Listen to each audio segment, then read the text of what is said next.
Hey, Life Groups, welcome back as we continue in our series called Big Questions. And this week, we wrestled with one of the biggest questions that people ask, and that is, why does God allow pain and suffering?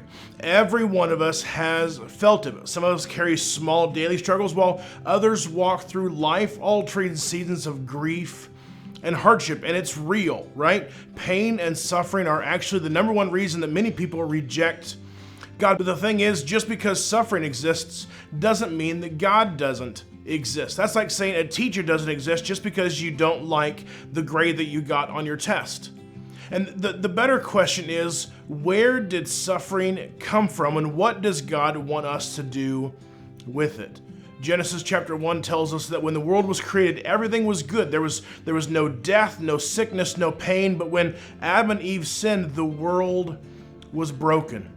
Romans chapter 5 says that sin entered the world through one man, and death through sin. And in this way, death came to all people because all have sinned.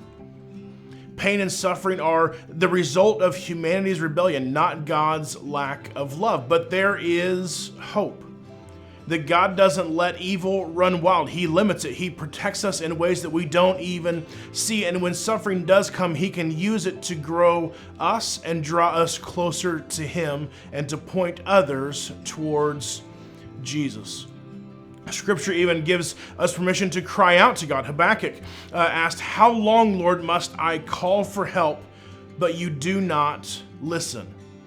See, God isn't offended by your honest cries. He's not offended by your laments and maybe even your anger. He welcomes it.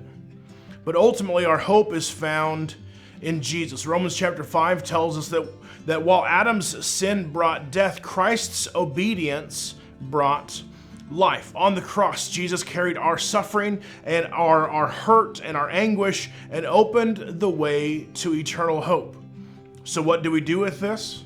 James chapter 1 gives us this challenge to consider it pure joy whenever we're faced with trials of many kinds, because the testing of your faith produces perseverance, so that you may be mature and complete and not lacking anything. Suffering is real, right? Life is real. It hurts. But that suffering and that hurt is not wasted. God can use it for His purpose and for our good. Enjoy your discussion today.